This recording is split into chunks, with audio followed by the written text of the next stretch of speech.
Hello everyone, चलो करते बेटा स्टार्ट।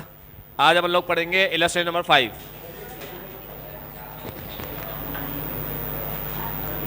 ध्यान से देखना, 5 बड़ा है, अपन को डेटा को प्रोसेस भी करना है। ये सारी इन्फॉर्मेशन लो लिखी है, दिमाग में इसको प्रोसेस करना है, एक ही चीज़ को समझना है, ठीक है। ऐसे बड़े क्वेश्चन एग्जाम में आएंगे तो क्या तुम समझ लोगे? ये सारी इन्फॉर्मेशन को एक साथ प्रोसेस कर लोगे?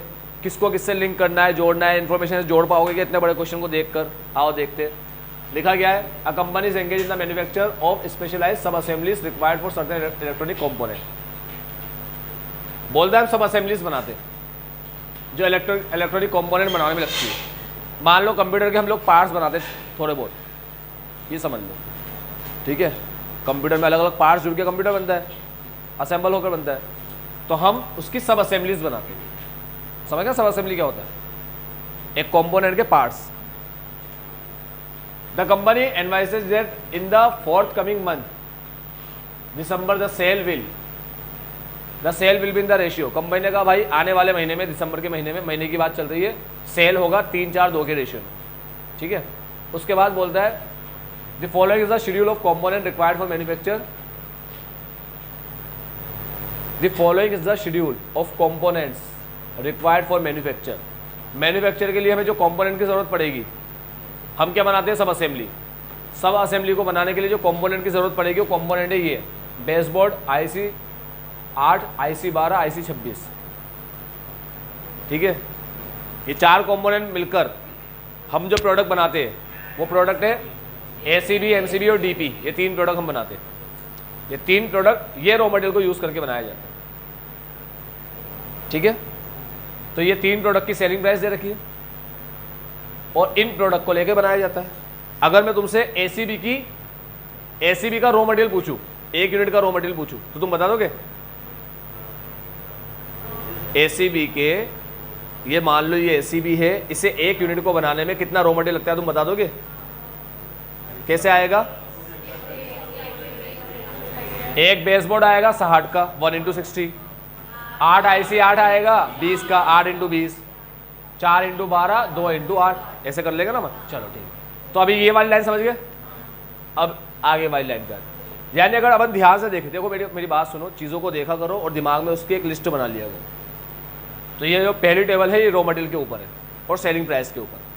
मतलब पहली टेबल से हमारे पास सेल और डायरेक्ट मटेरियल आ जाएगा। 2 चीज़ हमें दे रखी है, सेल और डायरेक्ट मटेरियल। तो पहली टेबल पे हमारे पास है सेल और डायरेक्ट मटेरियल। चलो दूसरी टेबल में देखते हैं क्या है। दूसरी टेबल में बोलता है कि लेबर और वेरिएबल ओवरहेड की बात कर रहा है कि लेबर लगते हैं 2 ग्रेड के, ग्रेड A ग्रेड B के लेबर काम करते हैं। यानी कि अगर ACB बनाना है तो ग्रेड A के लेबर 8 घंटे काम करेंगे, ग्रेड B के लेबर 16 घंटे काम करेंगे, तब जाके ACB बनेगी, ठीक। 8 घंटे काम करेंगे, 1 घंटे का 5 रुपया। तो अगर मेरे को लेबर कॉस्ट निकालनी है तो 8 5 ज़ा 14, 16 4 ज़ा 64, ठीक है। समझ गए बात क्या बोला? 8 5 ज़ा 40, 16 4 ज़ा 64, तो 40 और 64, ये क्या आ गई मेरी? लेबर डायरेक्ट वेजेस आ गए। लेबर आवर्स तो ये 8 और 16, समझ में आता है तुम्हें? ये ACB के अंदर ग्रेड A के लेबर 8 घंटे काम करेंगे और ये लोग 1 घंटे का 5 रुपया लेते हैं। 8 5 ज़ा 40, 40 रुपये का खर्चा आता है ACB का ग्रेड A के लेबर का, ठीक है। और ग्रेड B के लेबर का खर्चा आता है 16 4 ज़ा 64, ये 16 और ये 4 रेट है अपनी, ठीक है। तो 64 और 8 5 ज़ा 40, 40 और 64 ये दोनों मिलकर हो गए हमारे वेजेस का खर्चा, ठीक है। समझ में आती बात? तो इस वाली टेबल में डायरेक्ट वेजेस दे रखे हैं और वेरिएबल ओवरहेड दे रखा है। ACB का वेरिएबल ओवरहेड 36 रुपीज़। रुपीज़ देखो, रुपीज़ का साइन है ऊपर, देखो ये आवर्स है, वो रुपीज़ है, ये आवर्स है, फिर ये 5 और 4 रुपीज़ है, ऐसे सब चल रही है टेबल, ठीक है। ये ग्रेड A के आवर्स है, यहाँ तक आवर्स है, और ये 5 रुपीज़ है, रुपीज़, ठीक है। टेबल हर डायरेक्शन में चल रही है, हर डायरेक्शन में, ठीक है। अभी टाइम लगेगा, अभी आइए ना बेटा। चलो, लेबर वर्क करते हैं 8 घंटे हर एक दिन, ठीक है। कितने घंटे काम करते हैं? 8 घंटे हर एक दिन। ऐसा कितने दिन काम करते हैं? 25 दिन, एक महीने में, ठीक है। तो एक महीने के कितने घंटे हो गए? 200 घंटे हो गए, 25 × 8। चलो उसके बाद सब असेंबलीज के ये हमें ओपनिंग स्टॉक दे रखे, ये सारे ओपनिंग स्टॉक है बेटा। ये ओपनिंग स्टॉक फिनिश गुड्स के और ये यहाँ पर रॉ मटेरियल, समझ गया? यहाँ पर फिनिश गुड्स, वहाँ पर रॉ मटेरियल, सबके ओपनिंग स्टॉक दे रखे, ठीक।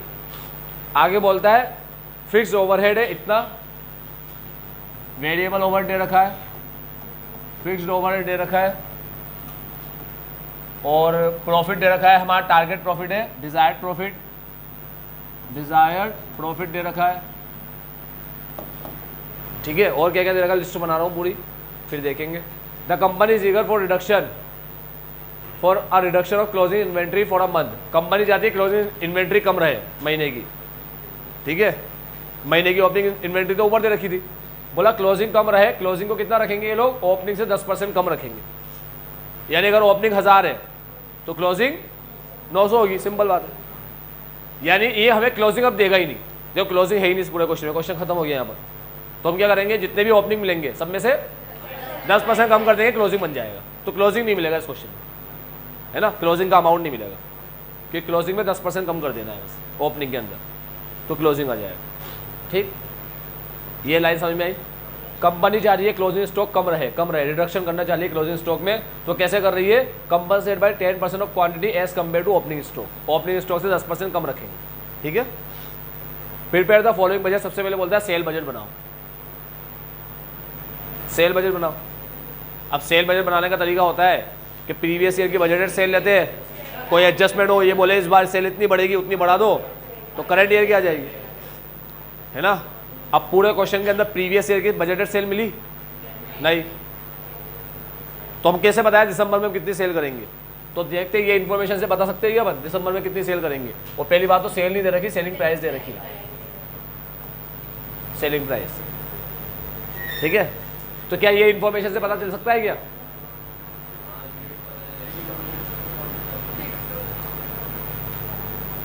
सेल पता पड़ जाएगा आने वाले महीने में कितनी सेल करेंगे, ये इन्फॉर्मेशन अपने पास। तो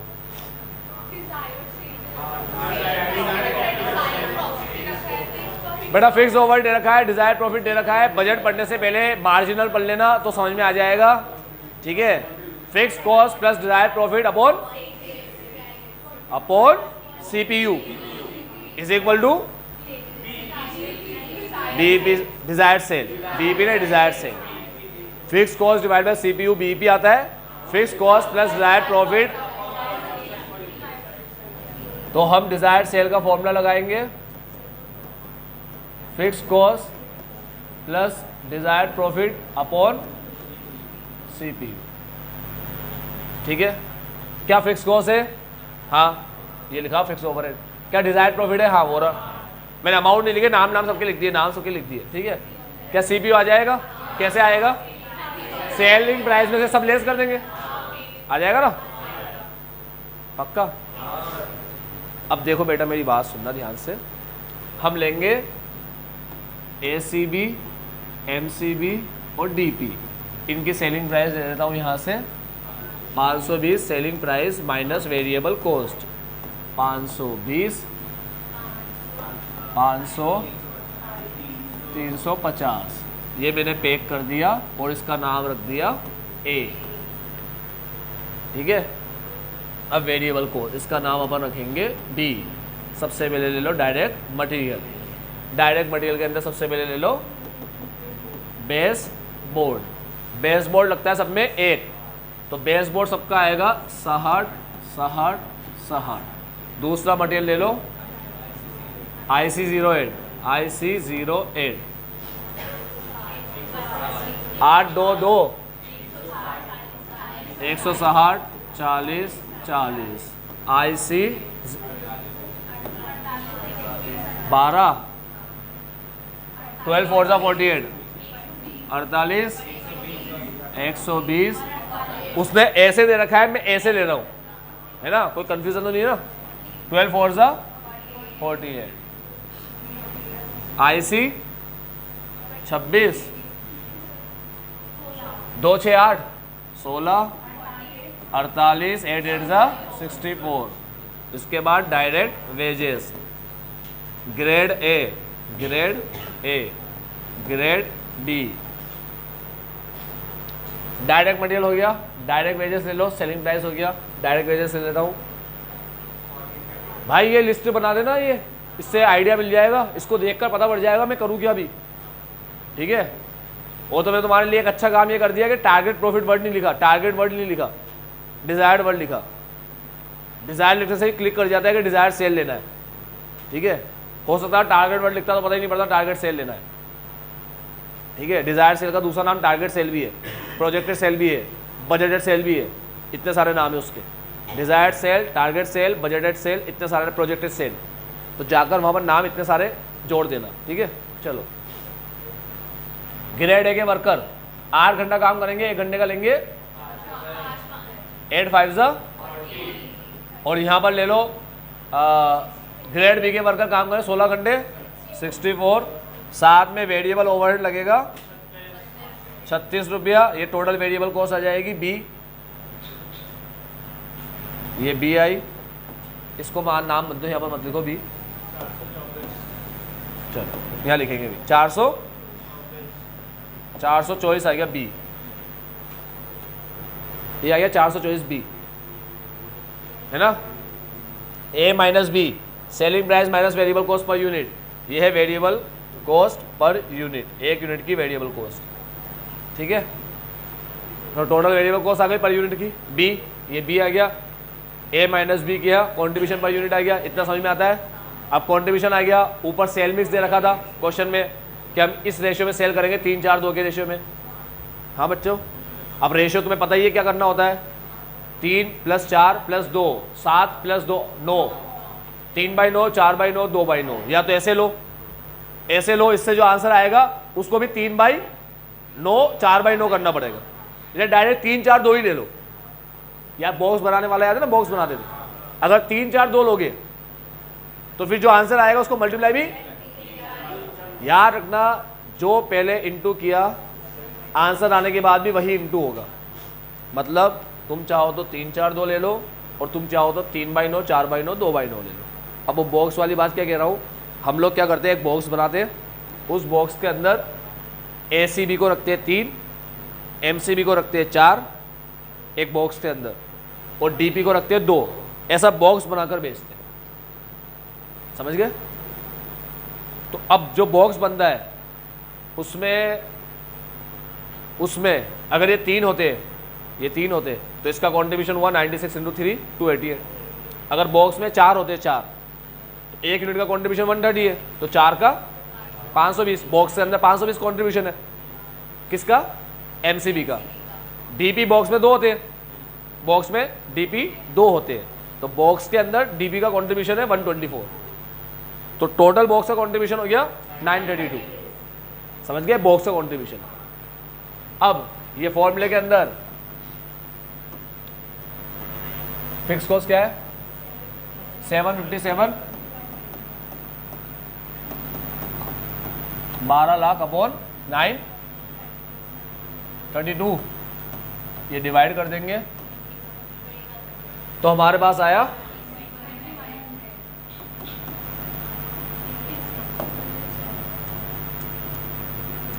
2100 आ गया, ठीक है।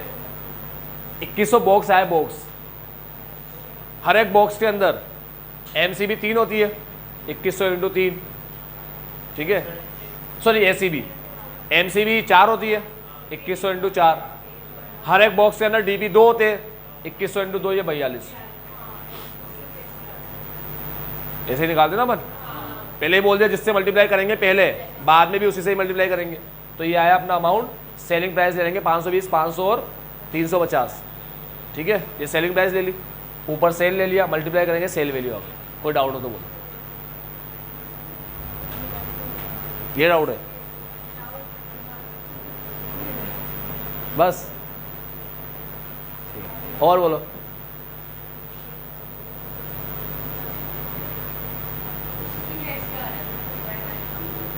Cell budget in quantity and value,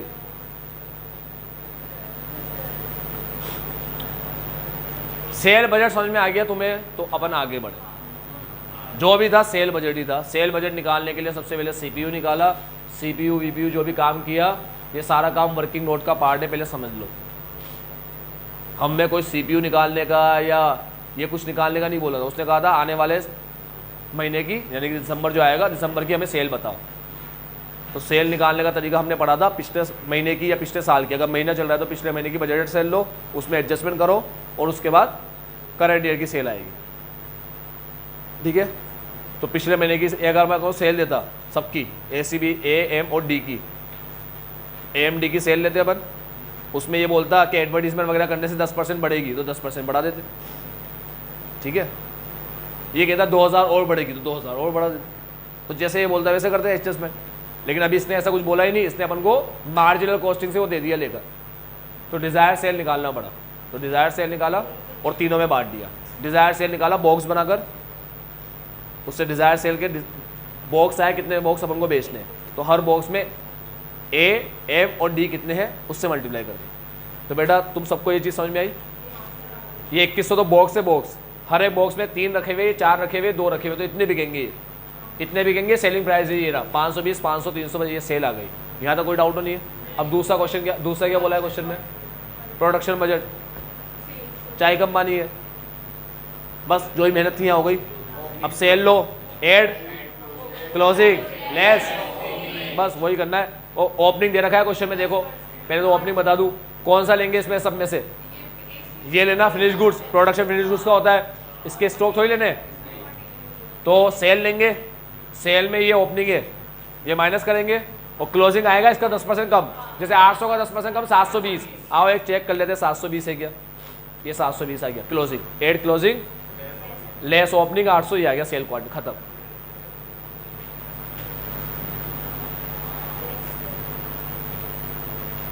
अब बजट बनाने की जरूरत है क्या, ऐसे करके लिख के दिखाओ या समझ में आता है तो 2 PDF खोल लो भी चारुल।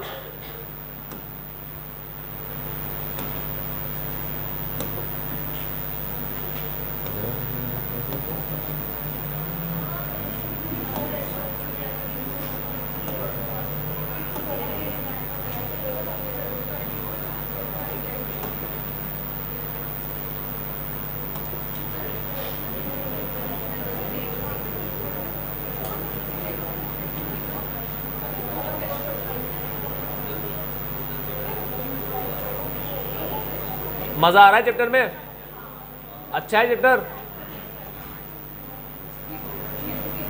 बढ़िया है। सर्विस तो इजी है नहीं, अरे बहुत बढ़िया प्यारा चैप्टर है यार। हाँ, बल्कि मैं तो बोलता हूँ ABC से भी अच्छा है, तो क्योंकि ABC में कैलकुलेशन बहुत ज़्यादा करनी पड़ती है, इसमें कुछ करना ही नहीं पड़ रहा। ABC में भी टेबल बनती है मगर उसमें टेबल में इतने कैलकुलेशन करने पड़ते हैं, और ये बेचारा अपना सीधा साधा बोला बात। कितना बाद जाएगा, खत्म होने वाला भी चैप्टर। चलो ये प्रोडक्शन आ गया,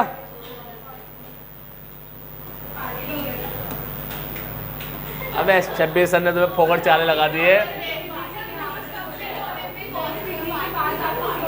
कंप्लीट होने ही दूंगा मैं, पढ़ते रहेगा वन कोर्स। प्रोडक्शन बजट हो गया, अब बनाना है कौन सा यूसेज। हाँ बेटा पहले अपन ये कंप्लीट तो करें। नहीं करूँगा। यूसेज बजट, मेरी बात सुनो तुम लोग, यूसेज बजट पढ़ेंगे। यूसेज बजट के अंदर क्या होता है, जो अपन ने प्रोडक्शन अपन करेंगे, ये प्रोडक्शन आ गया अपना, ये प्रोडक्शन करेंगे, इसमें देखते हैं 1 यूनिट में कितना यूज़ करते। तो अब वो बेसबोर्ड वगैरह की लिस्ट बनी पड़ी थी, ये रहा। तो अगर अपन ये बनाएंगे ए अपन बनाएंगे 6220, ये यहाँ लिख देते अपन, ये यूसेज बजट में लिख दिया 6220। सब में टेबल ऐसी बनेगी AMD, सब में ऐसी बनेगी AMD। ठीक है, ये आ गया प्रोडक्शन। अब प्रोडक्शन को लेके यूसेज बनाएंगे, देखते कितना यूज करते हैं अपन 1 यूनिट बनाने में। 1 यूनिट बनाने में यूज करते हैं बेसबोर्ड 1, तो बेसबोर्ड 6220 आ गया। तो बेसबोर्ड का रेशियो क्या है 1:1:1, 1:1:1। ठीक है, ये रेशियो है। या तो 1 ईच लिख देंगे या लिख देंगे 1:1:1, ऐसे लिख देंगे। अब 6220 ये प्रोडक्शन है, इसको पैक कर रहा हूँ, ये प्रोडक्शन है। अब बेसबोर्ड ऐसे दे रखा है, मुझे तो बेसबोर्ड ऐसे लिखना है क्योंकि मैंने बेसबोर्ड यहाँ लिखा है, यहाँ रो में लिखा है, इन्होंने कॉलम में लिखा है, समझो बात को। तो ये ऐसे दे रखा है ना, मेरे को ऐसे लिखना है 1 1 1 इंटू 1 इंटू 1 इंटू 1, ये साफ सेम आ गए यहाँ पर। कोई डाउट हो तो बोलो बेसबोर्ड में। अरे 1 यूनिट में एक बेसबोर्ड लगता है, तो इतनी बनाने में कितना लगेगा, 6220 यूसेज आ गया, ठीक है। ऐसे ही IC08 का यूसेज है 8:2 का रेशियो, ये रेशियो है, ये रेशियो लिखा 8:2, इसको 8 से इंटू करेंगे, इसको 2 से करेंगे, इसको 2 से करेंगे, ये हो गया 8:2। 4 10 4, इससे 4 से, इसको 10 से, इससे 4 से, 10 से करने भी आ गया 82,800, ठीक है। 2 6 8, इसको 2 से, इसको 6 से, इसको 8 से, 2 से इंटू करने भी आ गया 12,440, ऐसे 6 और ये से 8, ठीक है। अब यहाँ पर जो टोटल हो रहा है वो बेसबोर्ड का टोटल है, ये बेसबोर्ड और बेसबोर्ड का टोटल है ये 18,420, ठीक है। अब आगे बोलेगा परचेस बजट बनाओ, तो परचेस करते हैं रॉ मटेरियल। परचेस में प्रोडक्शन का कुछ अमाउंट फिगर विगर लिखने की ज़रूरत होती नहीं, ठीक है। प्रोडक्शन का काम यूसेज में आता है कि कितना मटेरियल यूज़ करेंगे एक यूनिट में, तो इतने प्रोडक्शन में कितना यूज़ होगा, तो यूसेज निकालते हैं, समझ गए। अब यूसेज आ गया अपना ये 18,420 का यूज़ करना है, तो खरीद के कितना लाएंगे 18,420 प्लस क्लोजिंग स्टॉक माइनस, तो अब ये 4 चीज़ ले लेंगे यहाँ से, 4 चीज़, ये 4 चीज़ ले लेंगे, ठीक है। और अब ये कॉम्पोनेंट के नाम यहाँ लिखेंगे, यहाँ ऐसे लिखेंगे, देखो अभी ये कॉम्पोनेंट के नाम अब ऐसे लिखे, और ये 4 चीज़ ले ली यहाँ से, 1 2 3 4, ये 4 चीज़ ले ली। अब वही format, add closing less opening, question में ओपनिंग दे रखा है, क्वेश्चन में ओपनिंग दे रखा है 16 12, ये 16 12 6 और ये, ठीक है। 1600 में से 10% लेस करेंगे 1440 आ जाएगा, ठीक है। 60 माइनस हो गए 1440 आ जाएगा, ठीक है। इस तरीके से क्लोजिंग आ गए। ये आ गई परचेस इन क्वांटिटी, साथ में परचेस की प्राइस दे रखी है 60 20 12 8, 60 20 12 8, तो ये वैल्यू में आ गई। Purchase in quantity, purchase in value, आराम से देख लो, आगे भर के कोई डाउट हो तो पूछ लो। नहीं है पक्का? आज कोई एग्जाम तो नहीं है ना? टेस्ट बच्चे नहीं आए, बहुत कम आया। टेस्ट के चक्कर में कोई टेस्ट के चक्कर में छुट्टी करता है क्या? तुम तो समझदार हो गए यार अब इतने। चलो अब क्या बनाना है, देखो आओ आगे देखते हैं। ये परचेस बजट हो गया। Main power budget showing the number of workers and the amount of wages payable. अब मेन पावर बजट बनाना है। मेन पावर बजट जो बनेगा यानी कि लेबर का जो बजट बनेगा, लेबर का बजट, उसमें हमें शो करना है नंबर ऑफ वर्कर्स। अब ये थोड़ा अच्छी चीज़ है। अब एक बात याद रखो, हमें कितने वर्कर चाहिए और हम उनको कितना वेजेस पे करेंगे। तो कितने वर्कर चाहिए डिपेंड करता है तुम्हें प्रोडक्शन कितना करना है। फिर किसकी बात आ गई? प्रोडक्शन की बात आ गई। जितना प्रोडक्शन करना है उस प्रोडक्शन के अंदर टाइम कितना लग रहा है, ठीक है, उसके हिसाब से हम वर्कर लाएंगे। फॉर एग्जाम्पल मुझे एक दिन में बनानी है 100 यूनिट। कितनी बनानी है? हर दिन मेरे को 100 यूनिट बनानी है। हर दिन डेली मेरे को 100 यूनिट बनानी है। 100 यूनिट मान लो एक यूनिट बनती है 5 घंटे में। कितने घंटे बनती है?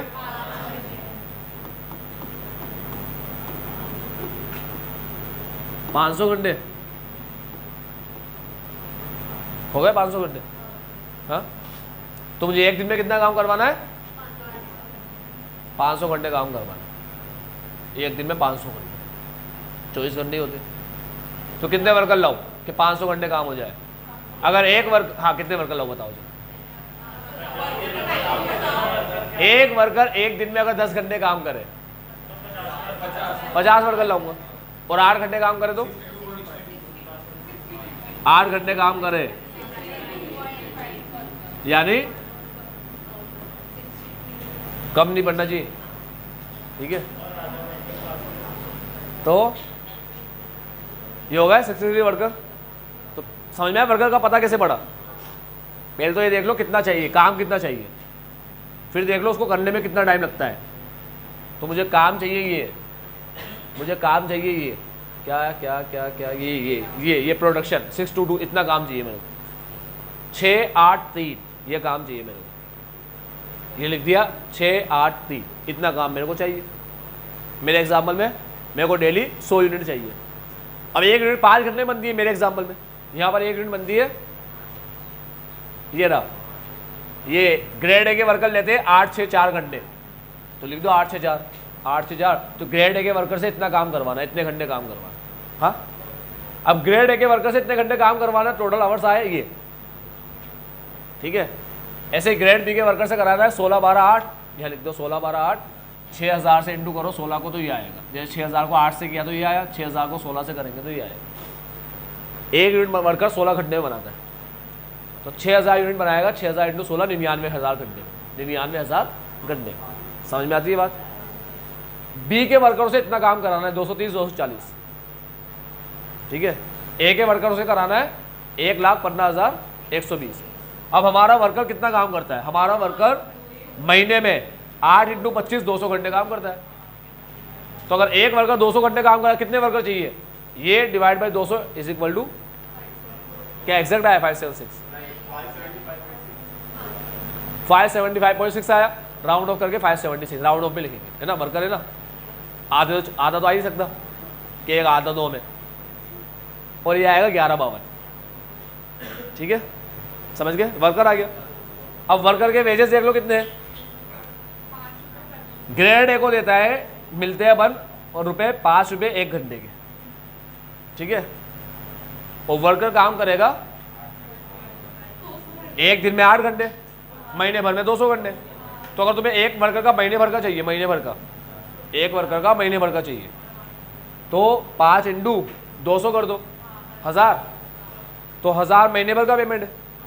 इतने वर्करों से महीने भर ही तो काम कराएंगे, ठीक है। Number of worker per month, month के वर्कर है, और 1 महीने का वेजेस है 1000, आता है ना, वेजेस निकाला 1 महीने का। अगर ये 1 घंटे का वेजेस है तो 1 महीने में 200 घंटे होते हैं, तो ये 1 घंटे का है तो 200 घंटे का निकाल लो। जो 200 घंटे के वेजेस आएंगे 1000, वो महीने के लाएंगे, क्योंकि 200 घंटे महीने में होते। तो 570 से तो 1000 को इंटू किया तो आया 570। तो ये थोड़ा अच्छा बजट था। एक सेल था, ठीक है, और एक ये वाला जिसमें दिक्कत आ सकती थी, बाकी प्रोडक्शन वगैरह तो सब इजी थे। 8 क्लोजिंग लेस ओपनिंग। देख लो, कोई डाउट हो तो पूछ लो।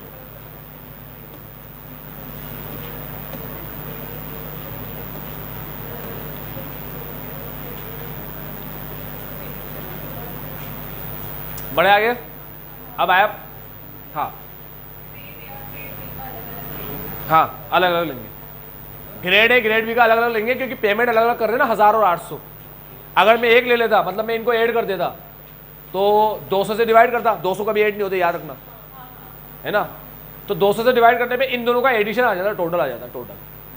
अब इनका अगर टोटल आ जाता तो दोनों के पेमेंट की रेट अलग है ना, तो पेमेंट करने जाऊंगा तो कैसे अलग करूंगा, फिर दोबारा अलग करना पड़ेगा, इसलिए करते ही अलग है। और टेबल बनाने का स्टाइल देख लो कितना शानदार है। हाँ, यहाँ तक अलग टेबल चल रही है, फिर यहाँ से अलग कार्यक्रम शुरू करते हैं नीचे से। ये कलाकार कहाँ से लाता है स्टाइल, नहीं, ठीक है। मस्त टेबल बना, शानदार, एक नंबर, अलग से कुछ करना ही नहीं पड़ेगा, ठीक है। अपन करते तो कैसे करते, अपन पहले तो ये टेबल बना के कंप्लीट कर लेते, फिर इसके बाद एक अलग से नई टेबल बनाते, इसमें अपन लिखते हैं टोटल आवर ए के और बी के, फिर आवर्स पर मैन, फिर ये अलग से टेबल बनाते। इसने इसमें ही जोड़ दिया, पहले वाले में जोड़ दिया। अपन भी ऐसे ही बनाते, मगर 2 अलग अलग टेबल बनाते, इसने 2 अलग ना बना के फर्स्ट में ही जोड़ दिया। कलाकार आदमी। चल, कोई डाउट तो नहीं, समझ में आ गई बात। काम तो टेबल में ही होगा। बजट बना रहे हो, टेबल स्टेटमेंट फॉर्मेट में ही बनता है, लिखकर बजट नहीं बनेगा, कुछ भी लिख रहे हैं अपन, ठीक है ना। टेबल एक फॉर्मेट होता है, उसी फॉर्मेट में रहकर ही बजट बनेगा, ठीक है। अब आते हैं अपन मास्टर बजट। जहाँ कुछ भी आता है सीमा आ जाती है, और सीमा लंदन की है, ठीक है। बताया ना तुम्हें, नहीं, जो कुछ भी लंदन में ही चलता है, सब कुछ, सारा कार्यक्रम, सीमा भी लंदन की है।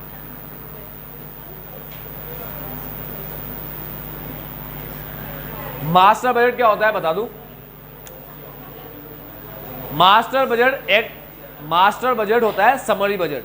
अभी तक तुमने सेल बजट, सेल निकाल लिया, फिर प्रोडक्शन निकाला, फिर प्रोडक्शन के हिसाब से तुमने सारे खर्चे निकाले, अब जब तुम सेल और सारे खर्चे निकाल चुके हो तो क्या तुम इन सबसे एक कॉस्ट शीट बना सकते हो क्या इन सबसे इनकम स्टेटमेंट बना सकते हो? इनकम स्टेटमेंट, कॉस्ट शीट है, इनकम स्टेटमेंट बना सकते हो क्या? तुम बोलोगे हाँ इनकम स्टेटमेंट तो बन सकती है। जब बजटेड सेल निकाल लिए, सेल से प्रोडक्शन निकाल लिए, प्रोडक्शन के बेसिस पे सारे खर्चे निकाल लिए, तो बजटेड प्रॉफिट तो निकाल ही सकते हैं इनकम स्टेटमेंट बना के, जब सारी चीज़ें निकाल ही ली।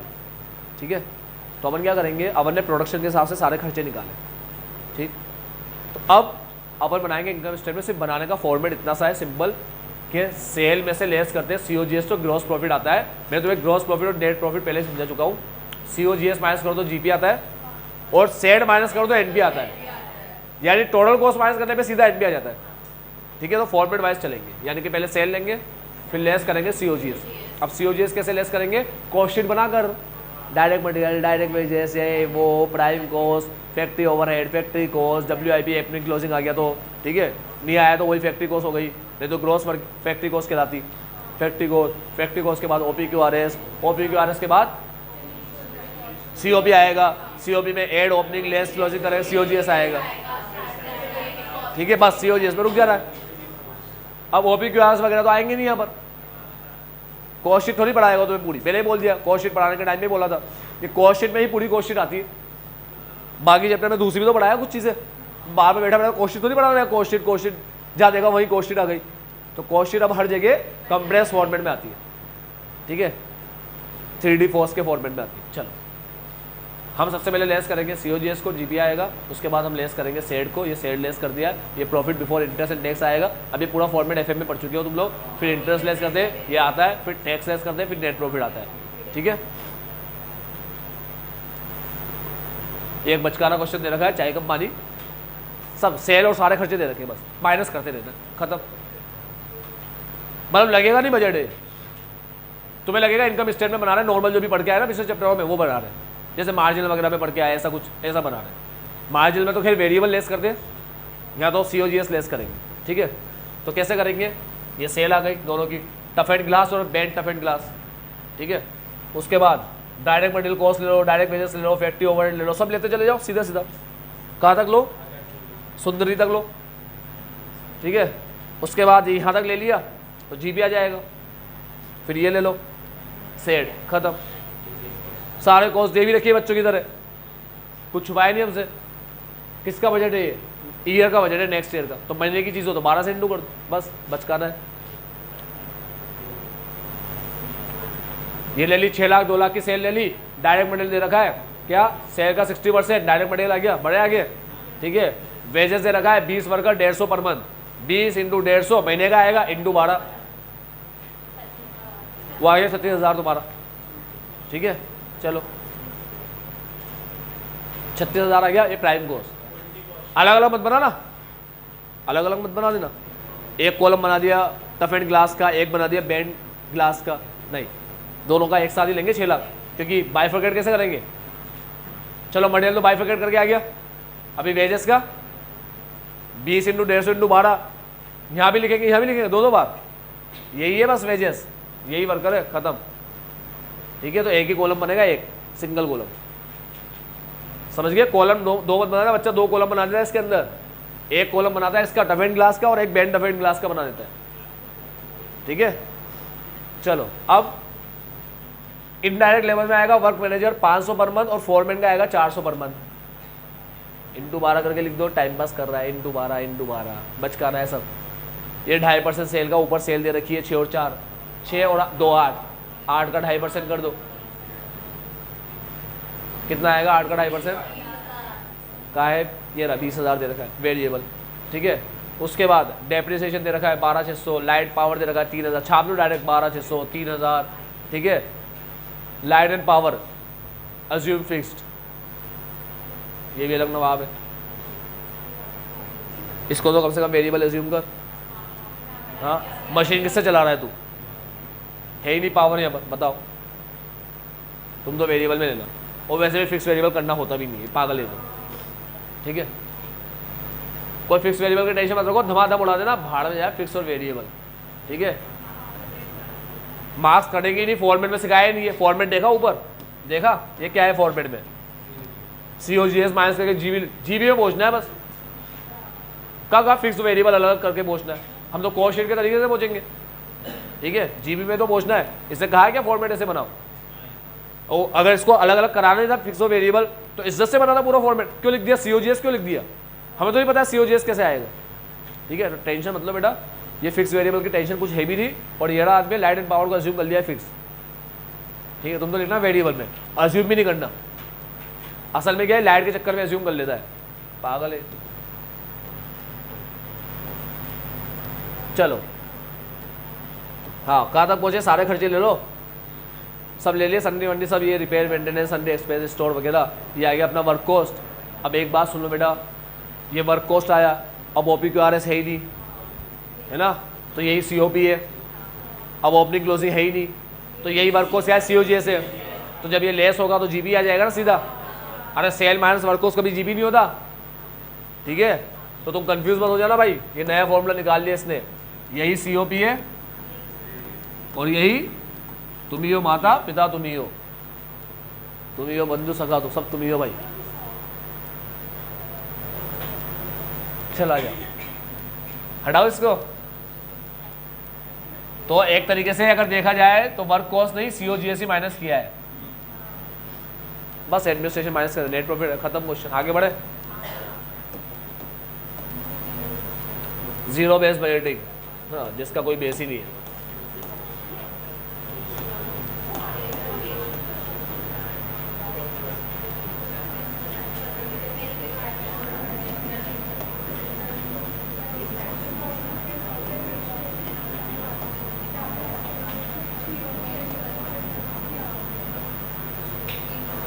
अब ये है अपना बजट रेशियो, लास्ट खत्म। इतने सारे फॉर्मूले याद करने के लिए, हाँ बजट का है मगर, तो ये इतने सारे फॉर्मूले याद करने के लिए, और तुम्हें कुछ याद करने की जरूरत पड़ेगी नहीं, ठीक है। स्टैंडर्ड कॉस्टिंग की तरह ही पढ़ाऊंगा तुम्हें, ठीक है, और बिना मेहनत के सीख जाओगे, टेंशन मत, याद करने की तो जरूरत पड़ेगी नहीं, ठीक है। आओ कार्यक्रम शुरू करें, देखो ध्यान से, नाम देख लो सिर्फ, एफिशिएंसी रेशियो,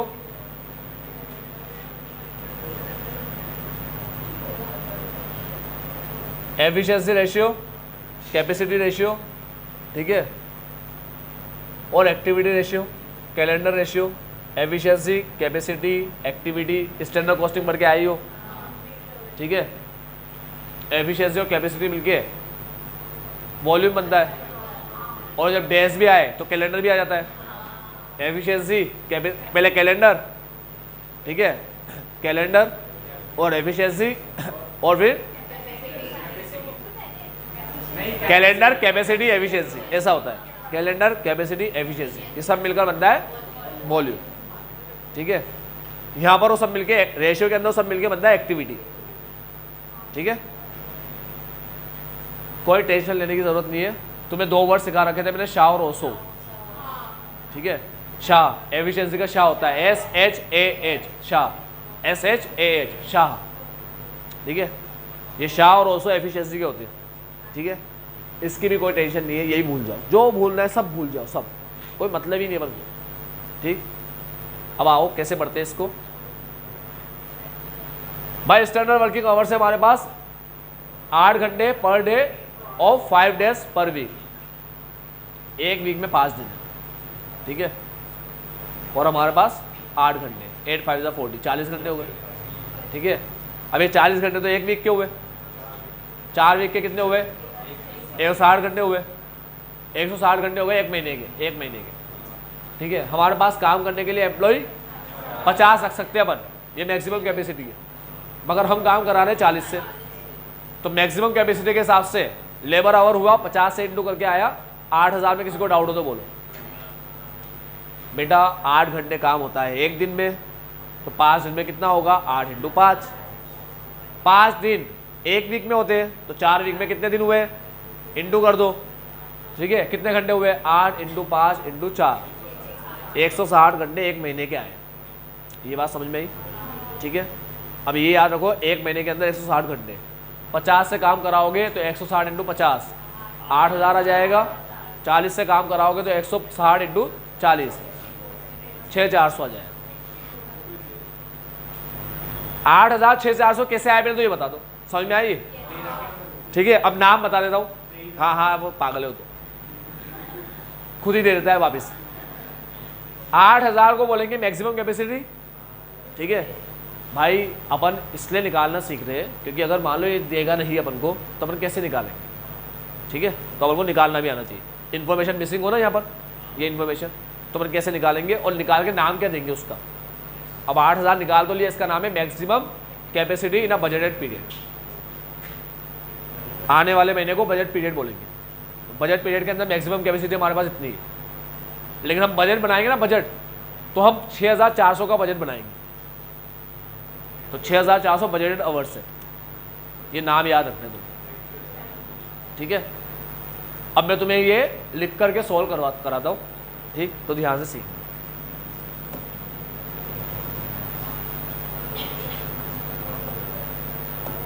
क्या क्या निकालना है?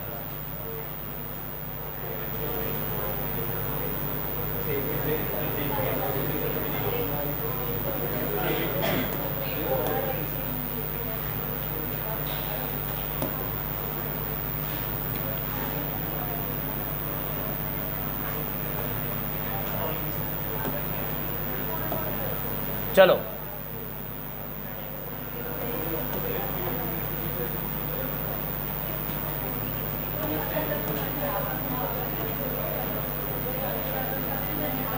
देखो बेटा, अपन जो जो चीज निकाल चुके हैं उसको इज्जत से लिख देते। सबसे पहले मैक्सिमम कैपेसिटी अपन निकाल चुके 8000, बजटेड आवर्स है 6400, स्टैंडर्ड आवर्स और चाहिए, एक्चुअल आवर्स और चाहिए। चल, स्टैंडर्ड आवर्स क्या है? Actual hours expected to be work per 4 week. Actual hours expected to be work per 4 week. हमने ये एक्सपेक्ट किया था कि जो महीना आएगा ना, उस महीने में हम लोग 6400 घंटे एक्चुअल में काम कर लेंगे। ये हमने एक्सपेक्ट किया था। ये हमने क्यों एक्सपेक्ट किया? क्योंकि हमारे पास थे 160 घंटे और हमारे पास से 40 वर्कर। ठीक है, तो बेटा ये बजट का दूसरा नाम है एक्चुअल आवर्स एक्सपेक्टेड।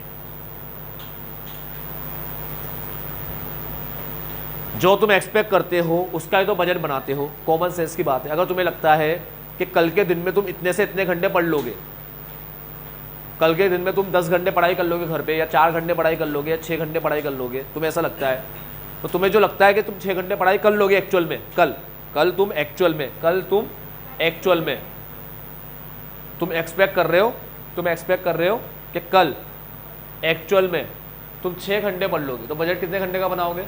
6 घंटे का। सिंपल बात है। तो तुम एक्सपेक्ट कर रहे हो कि कल तुम एक्चुअल के अंदर कितने घंटे काम कर लो। यानी हम एक्सपेक्ट कर रहे हैं कि हम आने वाले महीने में एक्चुअल में इतने घंटे काम। बजटेड आवर्स का दूसरा नाम है इतना बड़ा। ठीक, standard hours expected to be earn per 4 week. अब इसका मतलब समझ लो क्या होता है। Standard hours expected to be earn, हम एक महीने में कितना कमा सकते हैं, कितने घंटे की कमाई कर सकते हैं, कितने घंटे की कमाई। एक बात याद रखो, जितने घंटे काम करोगे उतने घंटे की कमाई करोगे। ठीक है, तो हम कितने घंटे की कमाई कर सकते हैं एक महीने में। ठीक, स्टैंडर्ड है। स्टैंडर्ड का मतलब होता है, ये बजट का नहीं है। बजट में तो हमारी एक्सपेक्टेशन आती है।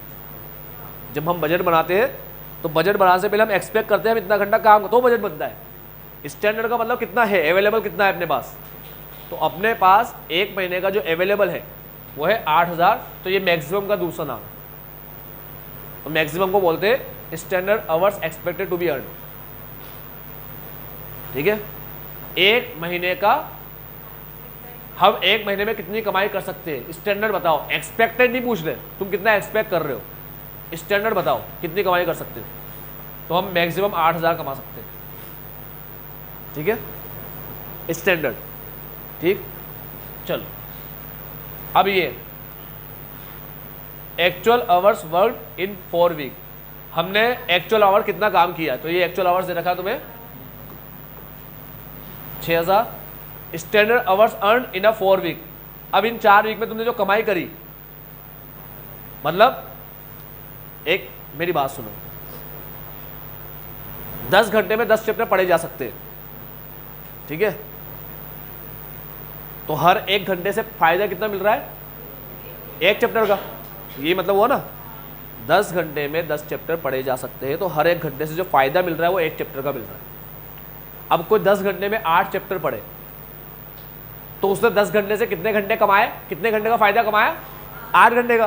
तो ये लाइन समझ में आती है अभी, standard hours earn in a 4 week, 4 week में कमाए कितने, 4 वीक में कितने घंटे कमाए, 7,000 घंटे, यानी 6,000 घंटे में 7,000 घंटे का काम किया। समझ में आती है बात। अब लाइन का मतलब समझ में आया, 10 घंटे में 10 चैप्टर पढ़े जाते हैं, यानी 1 घंटे से जो तुम अर्न कर रहे हो 1 चैप्टर अर्न कर रहे हो 1 घंटे से, ठीक है। अब अगर तुम 10 घंटे में 8 चैप्टर पढ़ रहे हो, तुमने 10 घंटे से कितना अर्न किया, 8 घंटे का, तो तुम ऐसे बोलोगे ना, एक्चुअल आवर 10 घंटे और स्टैंडर्ड आवर्स 8 घंटे, है ना, क्योंकि 8 घंटे का प्रोडक्शन किया है तुमने 10 घंटे में, ठीक है। तो स्टैंडर्ड आवर्स का मतलब कितने घंटे का काम किया, कितने घंटे का। आज अगर कोई मेरे पास 8 चैप्टर पढ़ के आए, तो 8 चैप्टर उसने कितने घंटे का काम किया, उसने 8 घंटे का काम किया। कितने घंटे में किया, 10 घंटे में। तो में होता है एक्चुअल आवर और का होता है स्टैंडर्ड आवर्स, पता है ना बात, ठीक है। 7,000 घंटे का काम किया मैंने, ये बन गई पूरी चीज। आओ एक एक चीज समझते हैं।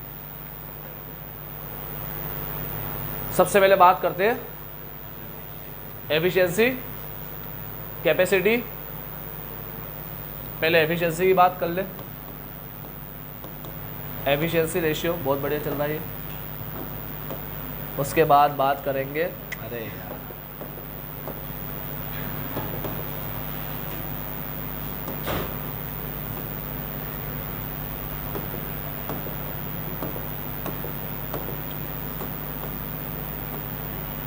कैपेसिटी रेशियो, कैलेंडर रेशियो,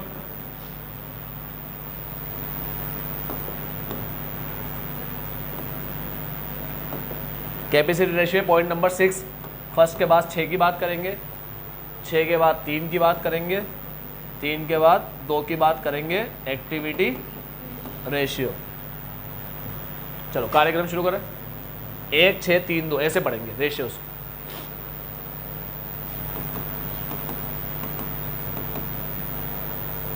सबसे पहले कैपेसिटी की बात करें, कैपेसिटी की बात करें।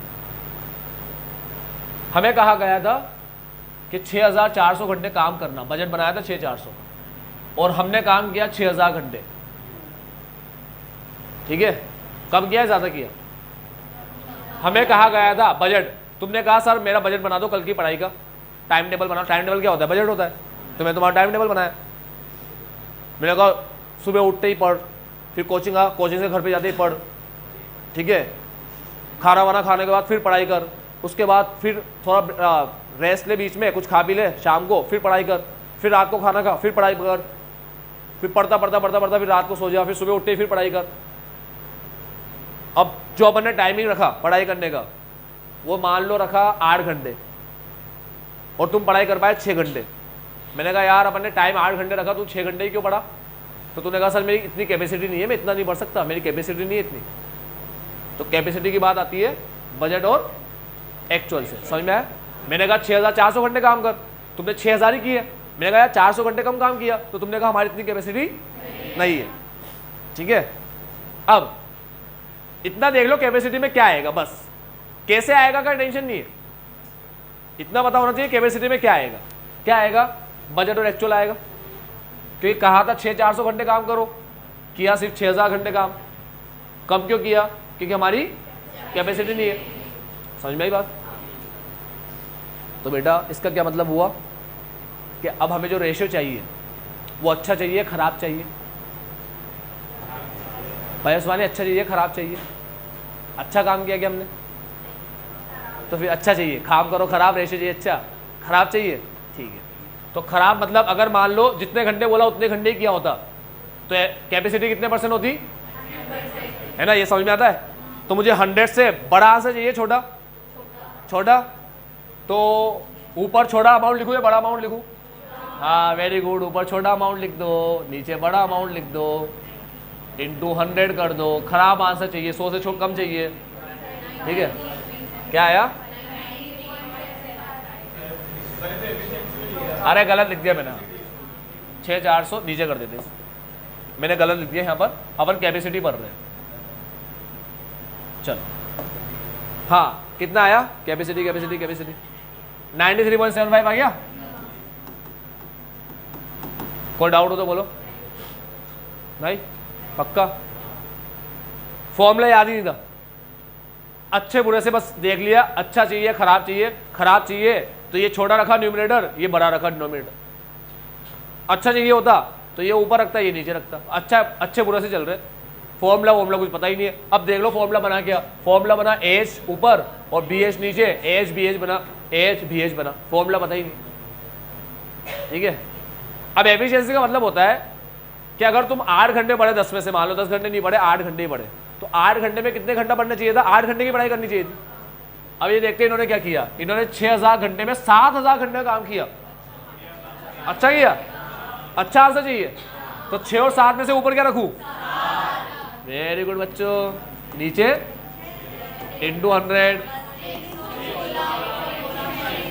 116 सिंपल। फॉर्मूला पता ही नहीं मेरे को, अब देख लेता हूँ फॉर्मूला बना क्या। फॉर्मूला बना एस एच और एच शाह बन गया, एस एच अपॉन एच, ठीक है। बड़े यहां से आगे अब बात करते हैं कैलेंडर की। कैलेंडर का मतलब दिन की बात, कितने दिन कहा था करने का और कितने दिन किए तुमने। आओ पढ़ लेते, ऊपर लाइन वाइन दे रखी है क्या। 4 वीक है, हर एक वीक में कितने दिन होते हैं? 5 दिन होते हैं। 5 4 20 दिन काम करने का बोला था, मगर एक दिन की छुट्टी आ गई तो कितने दिन काम हुए? 19 दिन। अच्छी बात है खराब बात? खराब बात। काम कम करना खराब बात होता है, इतना याद रखो, ठीक है। 20 की जगह 22 दिन काम करते तो अच्छी बात। अब बच्चा इतना येड़ा होता है, अभी ये 22 होते ना, उससे पूछता कि 20 दिन काम करने को बोला था 22 दिन किया, सर खराब बात। मैं कहा क्यों सर 22 दिन में किया? अरे भाई 22 दिन में की तो बात चली नहीं रही, कितने दिन काम करने का बोला, कितने दिन किया। काम ज्यादा करना अच्छी बात है, इतना याद रखना, ठीक है, समझ गए।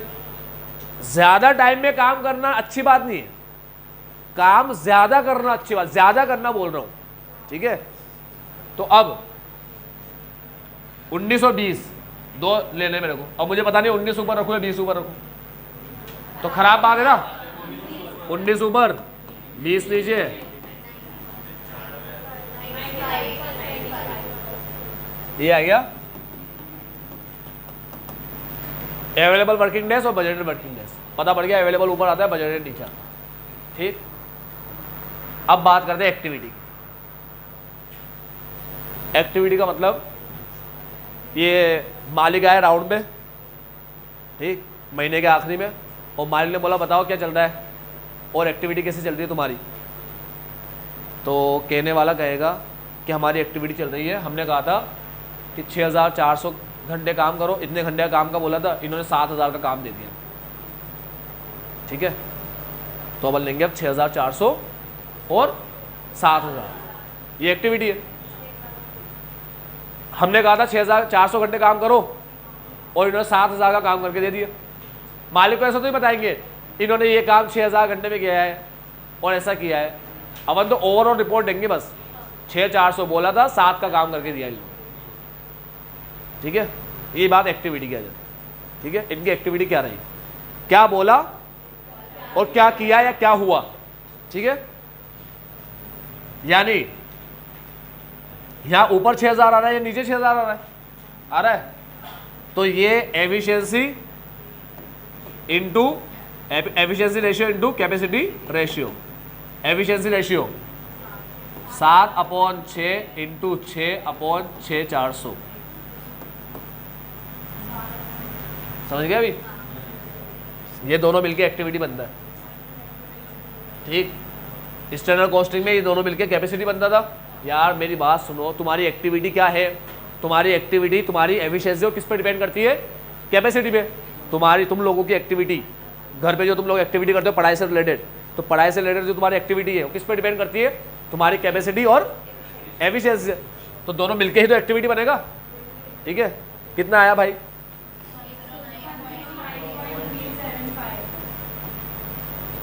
109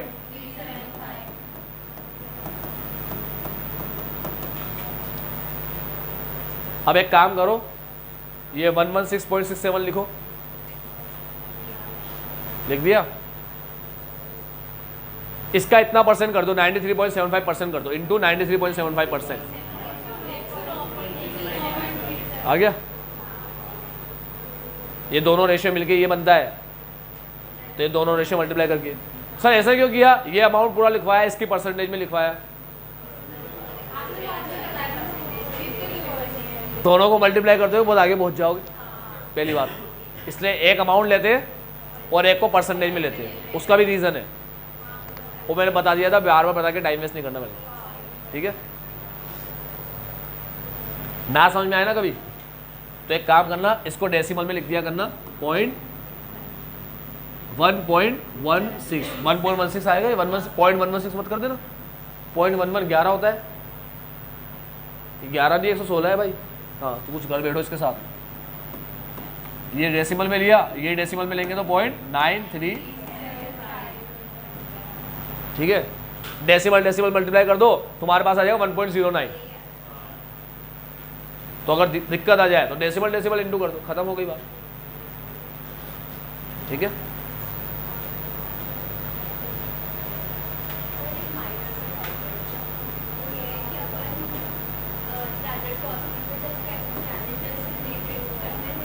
स्टैंडर्ड कॉस्टिंग में अपन क्या करते थे? हाँ हाँ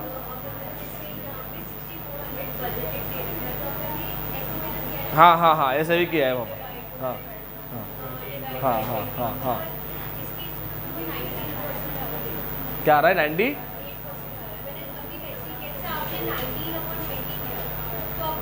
ये कह रही है आवर्स में निकाल दूँ ना भाई। अगर मेरे को कैलेंडर रेशियो को आवर्स में निकालना हो, वैसे तो मत निकालना, दिन में ही निकालना, ठीक है। लेकिन एक क्वेश्चन पूछिए लड़की के, मेरे को निकाल के दिखाओ दिन में। तो देखो अपन ने कितने दिन दिए? 20 दिन दिए। और 20 दिन को अगर आवर्स में कन्वर्ट करें तो 20 दिन आवर्स में होते हैं 6400।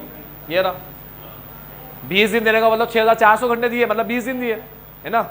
तो हम 6400 को एक मान रहे, तो 19 दिन के कितने घंटे हुए? 6400 डिवाइड मल्टीप्लाई इक्वल टू करो, 6080 आया। अब तुम 19-20 ना लेके 6080 और 6400 लेके इंटू 100 करके देख लो। नहीं नहीं एक्चुअल को लेंगे, एक्चुअल का तो कोई लेना देना रिश्ता ही नहीं होता, ठीक है। ऐसे तो सिखाया था मैंने तुम्हें, रिवाइज बजटेड आवर, रिवाइज तो सिखाया था मैंने। नहीं नहीं मैं समझ गया था, तभी तो निकाल के दिखाया मैंने तुमको एक्चुअल। हाँ हाँ हाँ ये परसेंटेज को डेसिमल में लिख सकते। असल में तो इंटू 100 कोई फॉर्मूले का पार्ट होता ही नहीं, पहली बात तो समझो। इंटू 100 तो किसी भी चीज़ को परसेंटेज में कन्वर्ट करने आया होता है बस। तो असल में तो यही मेन चीज़ है, फॉर्मूला तो यही है ये। इस फॉर्मूले से आंसर आएगा 1.1667। अरे 100 से डिवाइड करके लिखा ना, लिखो ये लिखो 116.67। परसेंटेज को ऐसे लिख दो, डिवाइड बाय 100। हाँ हटा बेटा, हाँ अच्छा ऐसे आएगा, डिवाइड नहीं कर दूंगा कैलसी में दोनों को।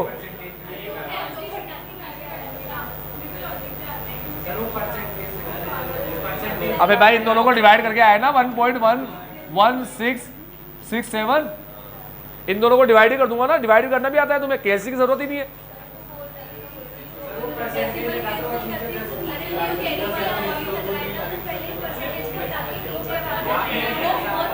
हाँ बेटा एक मिनट, हाँ फरमाइए। हाँ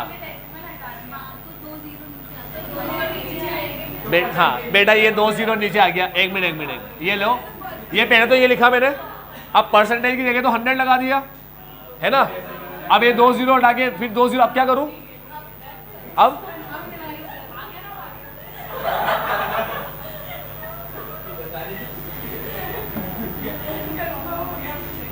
एक मूवी आई थी, हॉलीवुड वालों ने बनाई थी, उसमें उल्टा चल रहे थे, उल्टा।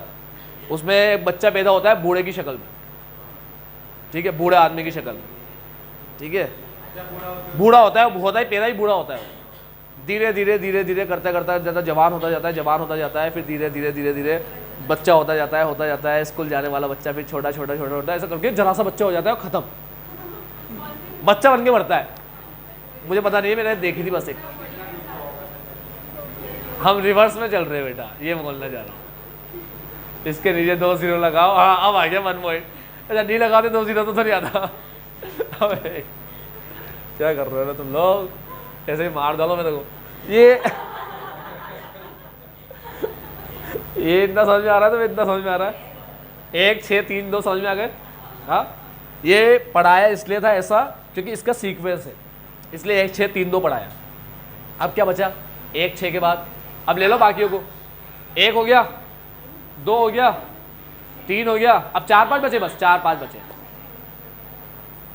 अब 4 5 समझो क्या है, 4 5 को समझो क्या है, ध्यान से समझना। 4 5 ही जो कुछ भी है, कीटाणु सबसे बड़े, ठीक है, सबसे बड़ा कीटाणु है 4 5।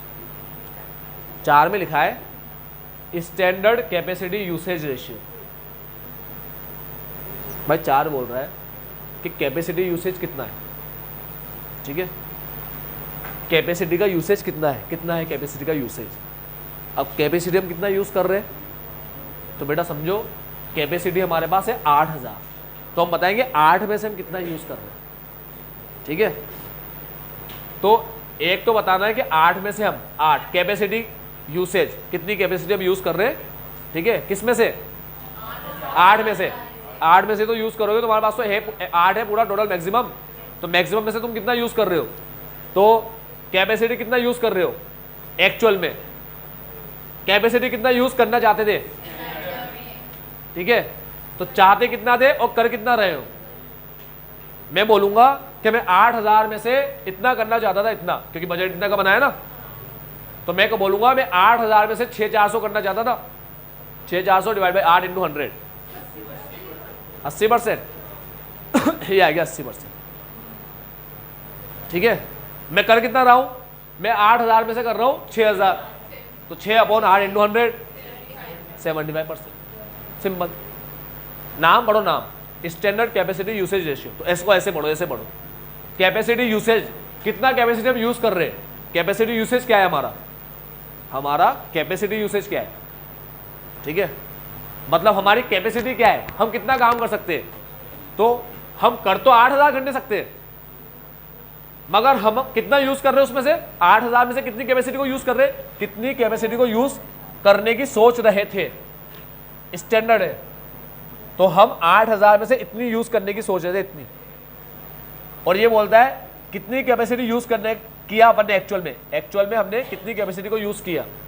तो 8000 में से हमने 6 को यूज किया, तुमने 6 को यूज किया, तुम्हारे पास अभी भी 2000 थी, तुम 2000 और यूज कर सकते थे, ठीक है। और देखो बेटा 6 का नाम रखा है अपन ने कैपेसिटी रेशियो, और इन्होंने 6 को क्या बोला है। अब तुम्हारे सामने ऐसे आएगा शक्ल, तो देखो क्या लिखा है इसने, actual usage of budgeted capacity ratio.